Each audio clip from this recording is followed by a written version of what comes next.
So like I said, we have a 7.5 by 4.25 inch piece of Blackberry Bliss. So 7.5 by 4.25, score it at 2. Yes, 2.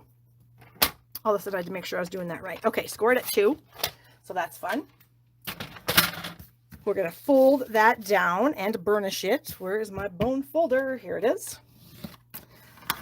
I also have a piece of vanilla that measures 3 3/4 by 5, and that's going to go on the inside. Whoops. I've been having a real struggle with my seal lately, and it's operator error. It's got nothing to do with this stuff. The stuff works the same as it always has. It's just Barb isn't working the way she used to, apparently. Okay.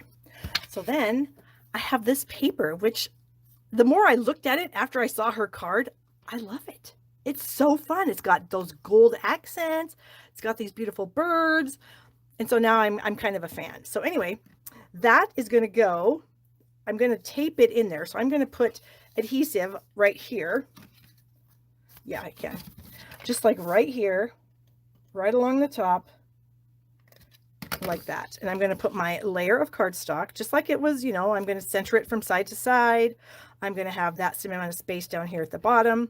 And then I'm just going to close this.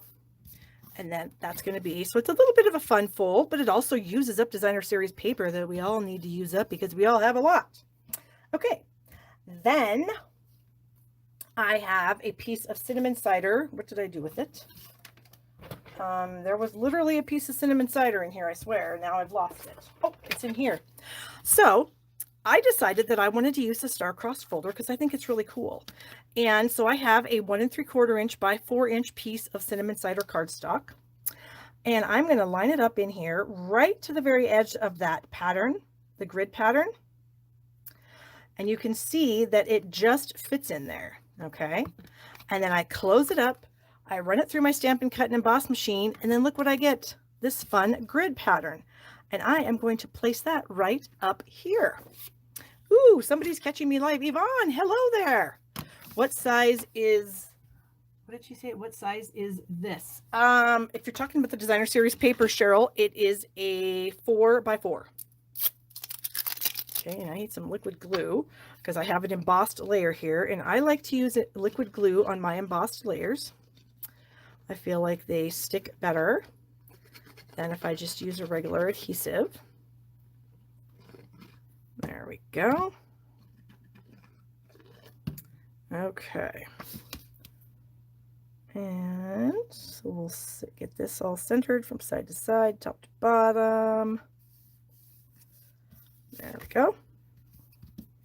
Okay. Fun, fun, fun. You guys can see my other light right here shining onto my folder.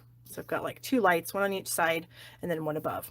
And they all have vellum covering them to diffuse the light so it's not quite so bright. Okay, so we have that done. Then we're going to bring in a sentiment, and I'm going to be using the Sunny Sentiments stamp set. Maybe my wasp thought she would, you know, it was the darndest thing when I saw that little head sticking out of the middle of the card. I'm like, what are you doing in there? Seriously. So of course I got the vacuum and sucked it right up. Yeah. Okay. So we're using Sunny Sentiments, and I'm going to use this thank you for all the little things you do and for your big heart. But I cut that stamp in half. So I did a little bit of stamp surgery on it. And so I have the thank you, and then I cut right down the middle, right between the thank you and the other part. And now I have the other part. So because I pretty much figured that I was mostly going to be using the thank you and not necessarily this little phrase all the time. And I really like the font. I like the size of it. And so I knew that I would be using it a lot. So that's why I cut it apart. You don't have to, obviously, but you can. Don't be scared of doing that. It doesn't ruin your stamp set, and you can still use them together if you want to, because I didn't actually I cut it and I didn't trim it down, so they will fit back together like a puzzle. Okay, so we have our Blackberry Bliss ink, and I'm going to ink up my thank you here. And I'm just going to stamp it on this. And then I have my seasonal labels dies here, and I'm going to use this long skinny guy here, and he's kind of bent. And I've showed you guys this little trick before. I'm going to show you it again. And I do have to preface it by saying that if you ruin your die, it's not my fault. Okay. When my dies get bent like this, I very gently, I have my fingers and my thumbs on either side and close together, okay? And then I just very gently try to bend in between my two fingers. So like this side is a unit, this is a unit, and the bend is in the middle. And I am just very gently bending in that spot, okay? So you can already see that I am getting the craziness out of that side, and I'm going to come over here and I'm doing the same thing. So it's a little pro tip for you, but again, you've got to be very gentle when you do it because you can actually bend it and snap it, and you don't want to do that, especially you don't want to kink it because then it won't work anymore. So if you ruin it, it's not my fault. Anyway, so we're going to go cut this out. So, but what I'm going to do to cut it out is I'm going to put it really close to this edge, okay? And then I'm going to run that through. And then it's going to be super long with all this excess on this side. But what's really cool about this particular die, let me get my piece of paper out, is that after I did that, I came back and put my die at the opposite end. And because it gives you like a little tiny score line, can you guys see that? I'm not sure if the camera's going to pick that up, but there's a little tiny score line all the way around this whole die. And so that's this little score line right here. So it will actually kind of like click into place on that little score line. And so you can lock it into place and you can run it through, thus shortening it a bit. Okay, because I didn't want it was too long just like that. So I wanted it a little bit shorter. So I'm going to go ahead and add that to the front up here. But before I do that, I am going to add some of the gold twine here. I got a piece of hair hanging on me. This is called the Simply Elegant Trim, and I'm going to use the gold. Here's another little pro tip for you. When you pull these twines off of their little rolls, they are very curvy, okay? Wow, that's gone a little bit crazy there. But they're very curvy and bumpy, and they make tying bows and things difficult. And so what I do, I iron it. So I take a paper towel, I stick the paper towel on top of my twine, and then I put the iron on top of the towel, paper towel, and then I just pull this slowly through underneath the paper towel, and the heat from the iron will flatten it out, but it won't melt it because I have the paper towel in the way. Okay. So now I don't like tying things around paper. I stink at it. I never can get them tight enough. People have given me tips. I've tried them. They don't work for me. The only thing that works for me is to secure it with a little bit of tape. Okay. So that's what I'm going to do. I'm just going to bring in a very skinny piece of tape, and since my sentiment is going to be over the top of this, I can get away with doing it like this. And so I'm going to cut that. I'm going to have it come through the card and right above that line. I mean, you can put it wherever you want. I'm just using this line as a guide. So hopefully that'll mean that my twine is on there evenly. And so I've got another little skinny strip here, and I'm just going to do that. So now when I come back and put my sentiment on top of that, it's going to hide that. All right, so I'm going to bring in some mini dimensionals, and I'm going to put them on both sides of the twine. And then I'm going to stick my sentiment on there.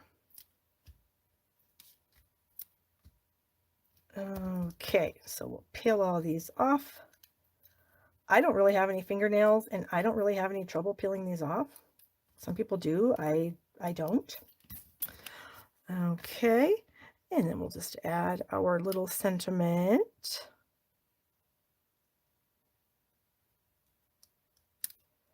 Just like that. Whoops, that seems to be a little crooked. So we're going to try that again. Make my new eyes work. Okay, so then you have that. And then if you need a knot or if you need a bow, then you have this little piece, this little extra piece that you can then slide under there, and you can tie it in a knot, or you could try to tie a tiny little bow. This might be a stretch for my skills. We'll see.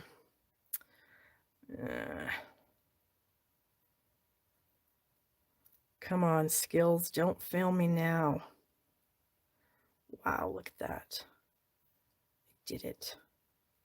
And then I'm just going to pull on the bows to get the loops a little smaller. and to tighten up that knot. Okay, so then I can just bring in a little glue dot in here and put that on. I just had my glue dots. I'm going to do the same thing that I did with that last little piece of twine. I'm going to roll up a glue dot into a ball or tube or whatever you want to call it. So I can get it right back there on that little knot. And then I can just set that right there on the edge. And then I can snip that off. Isn't that fun? I just think it's fun. Okay, so then she also used our gilded gems, which I think is fun. So we're going to do that also. Okay, so I'm going to take a big one. Oops, I might, oh yeah, I got it. And I'm going to set that like right up here. And then I have a medium-sized one.